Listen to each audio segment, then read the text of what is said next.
there, my name is Casey. Welcome to my channel to those of you who are new, and welcome back to those who have been here before.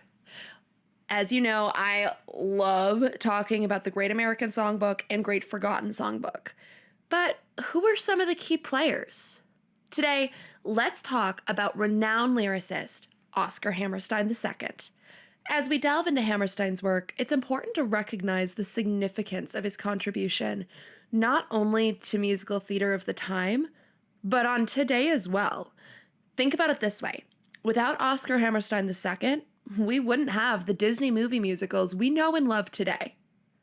Let's dive in.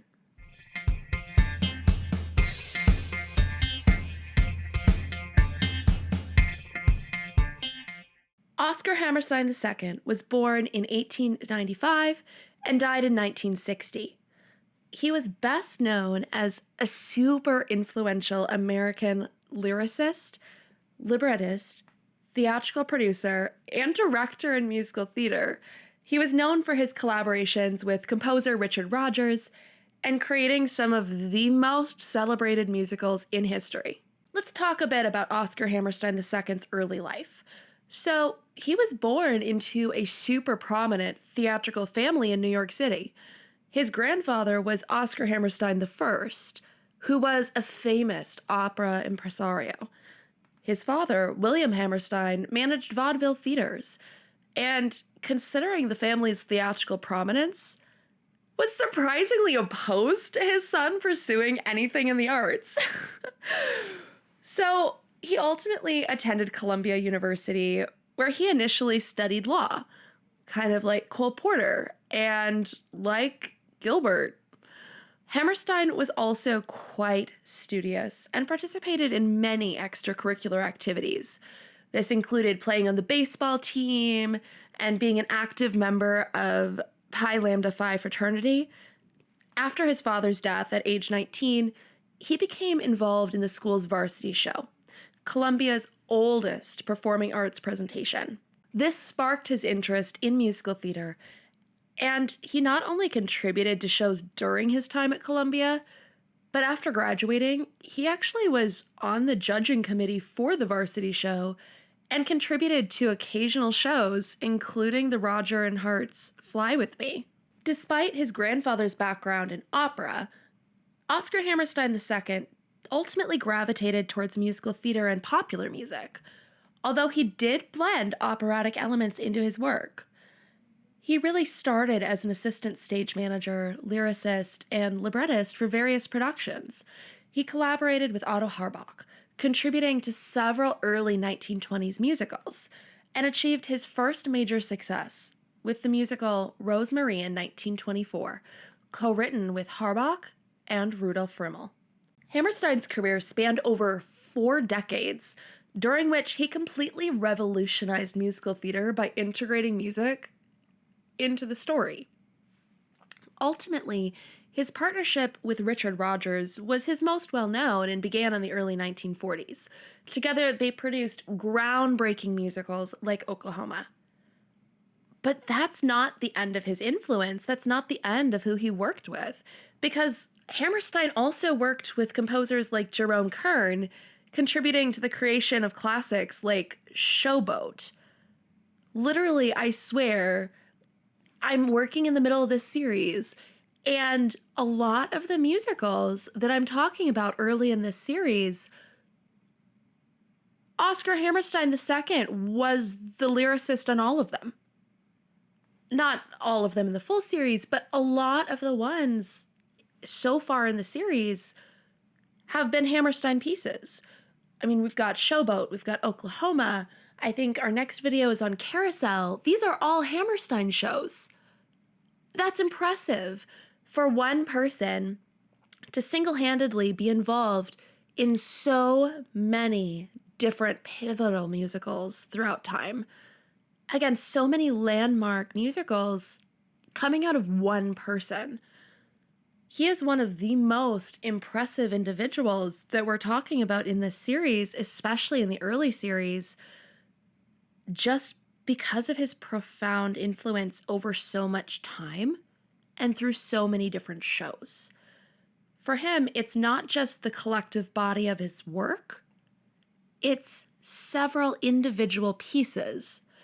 Several individual shows were standout, knockout shows that each changed the landscape of musical theater in a different way. It is hard to overstate how important Oscar Hammerstein II was to musical theater history, to American popular culture, both then and now.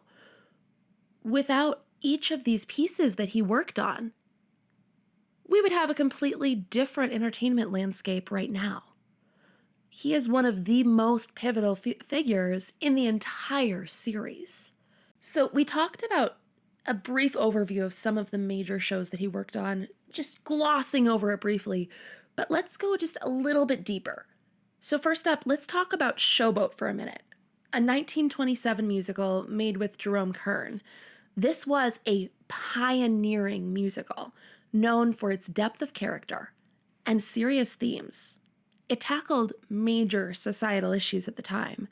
So Showboat chronicles the lives of performers and workers on the Cotton Blossom, a Mississippi River showboat from the 1980s through the 1920s. The story centers around Magnolia Hawks, the captain's daughter, and her turbulent romance with the charming gambler Gaylord Ravenel.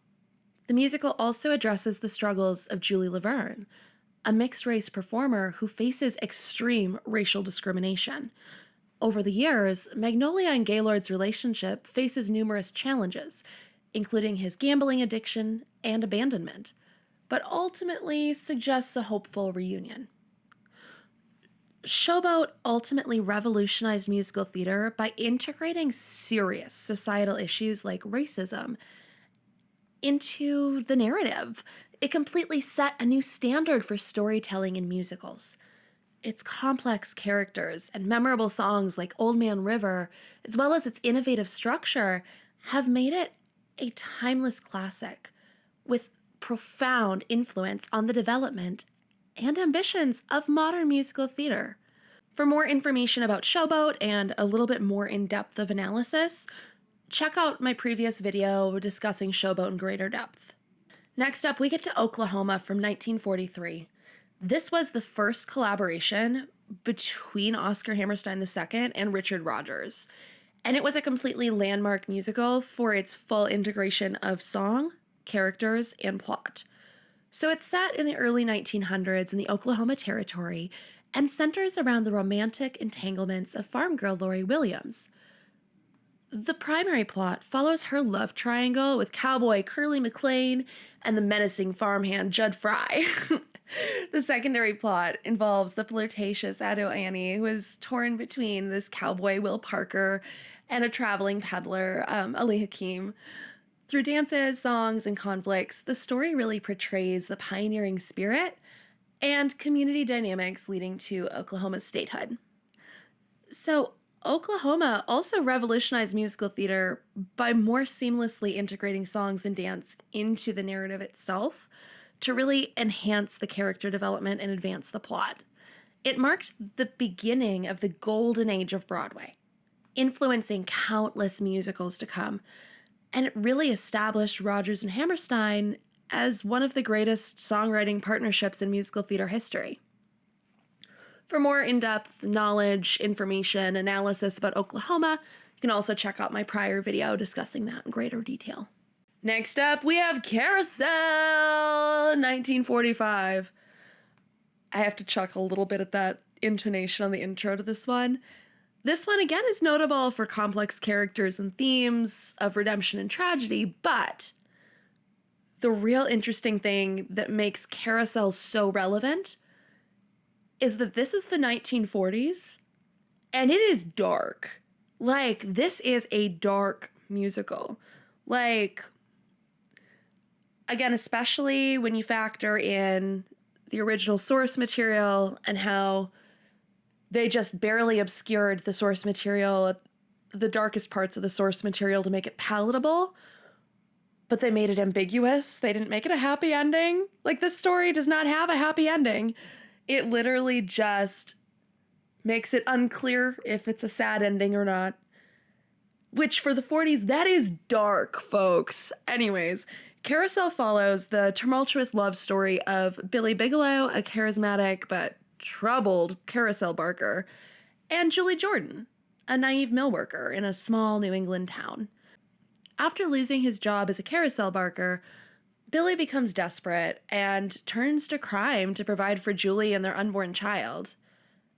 Unfortunately, he dies during a failed robbery and then is sent to the afterlife. In the afterlife, Billy is given a chance to make amends and returns to Earth for one day to help his daughter Louise, who's facing her own struggles. Carousel is celebrated for its innovative integration of dark, complex themes, such as redemption, domestic abuse, and hope in the musical theater. Its profound emotional depth and memorable songs like You'll Never Walk Alone and If I Loved You have cemented its status as a timeless classic. And the storytelling and themes are so ambitious for the time, it influenced subsequent musicals and allowed the creation ultimately for shows like Sweeney Todd to become popular. Next up, we have South Pacific from 1949. This ultimately addresses racial prejudices and won the Pulitzer Prize for Drama. South Pacific is set during World War II on a tropical island and follows the intertwined romances of Nellie, a spunky American nurse, and Emile, a French plantation owner, along with Lieutenant Joe Cable and Liat, a young Tonkinese woman. Nellie struggles with her prejudices when she learns that Emily has mixed-race children, while Joe grapples with his feelings for Liat against the backdrop of the war. The musical explores themes of love, racism, and the moral complexities of war, culminating in a hopeful resolution as Nellie overcomes her biases to reunite with Emile.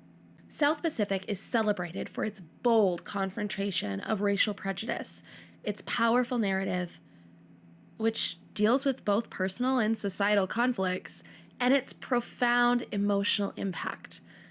It also contains many unforgettable songs, like Some Enchanted Evening, and its critical and commercial success ultimately have really solidified its place as a groundbreaking work in musical theater, influencing generations to come, as well as enabling future musicals to continue to tackle societal issues with similar depth and sensitivity. Next up, we've got The Sound of Music. Everyone loves this one, right? Except maybe me. I watched it like so much as a kid. Like now I just like, I can appreciate it. I respect its place in history. It's probably one of the like most well-known musicals from the Great American Songbook at this point to a modern audience. Personally, it's not my favorite, but I respect its place in history. And again, I'm less of a fan solely for the reason that I watched it on repeat as a child. I used to love it so much that I loved it so much that now I'm bored of it. Does that make sense? Like, type of situation. Same with The Music Man. It was the same story. Anyways, The Sound of Music was Rodgers and Hammerstein's final collaboration together, and it told the story of the Von Trapp family and was celebrated for its very memorable songs and emotional narrative. The Sound of Music is set in Austria just before World War II and follows Maria, a spirited young nun who becomes the governess for 7 children of Captain George Von Trapp, a widowed naval officer. Through music and love, Maria transforms the strict household, eventually falling in love with the captain. As the Nazis annex Austria, the Von Trapp family must make a daring escape to freedom. The musical highlights themes of family, love, and resistance against oppression. Obviously, The Sound of Music has a massive legacy. It is celebrated for its heartwarming story, unforgettable music, and exploration of themes such as love, family, and political resistance. Iconic songs like Do Re Mi, My Favorite Things, and Edelweiss have truly become timeless classics. The musical's critical and commercial success, including its beloved film adaptation, has really made it an enduring favorite and influences people to this day. It is like a current pop culture staple, I swear.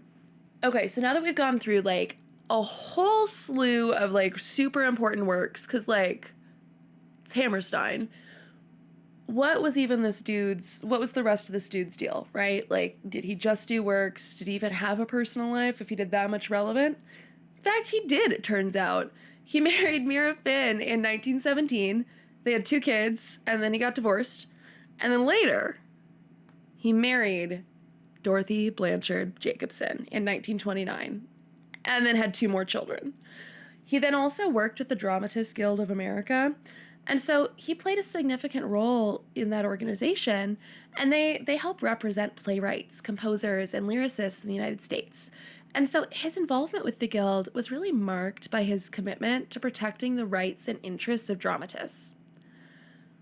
So some other key points of his involvement: he ultimately did have a leadership role. He served as president of the Dramatists Guild of America from 1956 until 1960. And during his tenure, he really worked to strengthen the Guild and expand its influence in the theater community.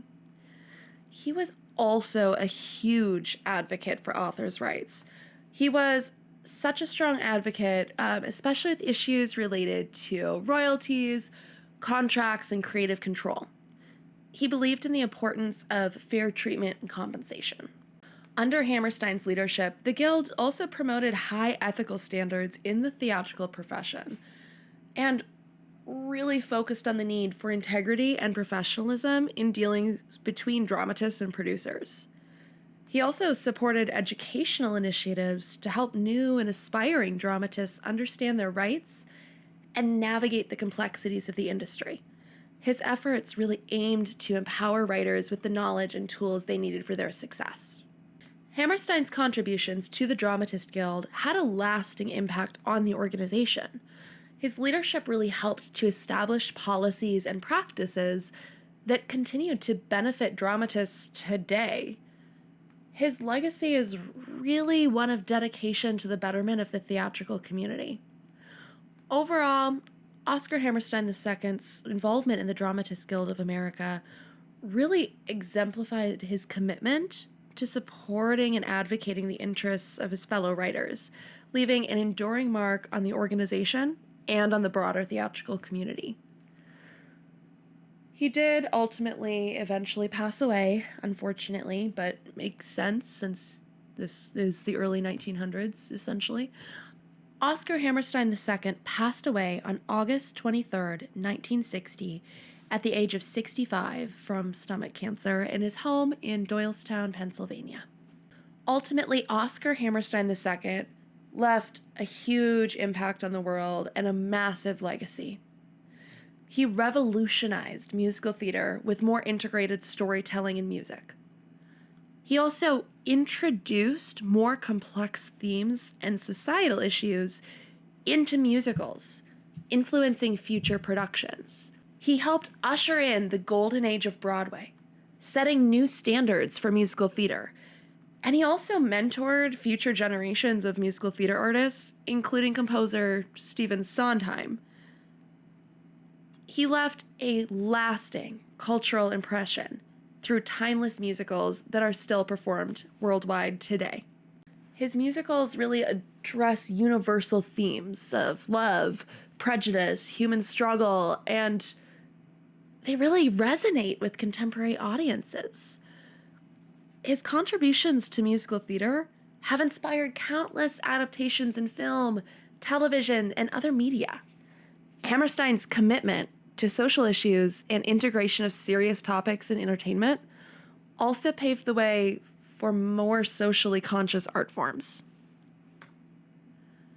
All in all, Oscar Hammerstein II was an absolutely pioneering American lyricist and librettist whose work revolutionized musical theater.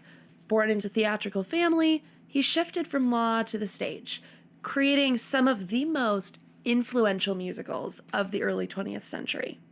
His collaborations with Richard Rodgers, including Oklahoma and The Sound of Music, integrated narrative and music, really addressing complex themes and leaving a lasting legacy.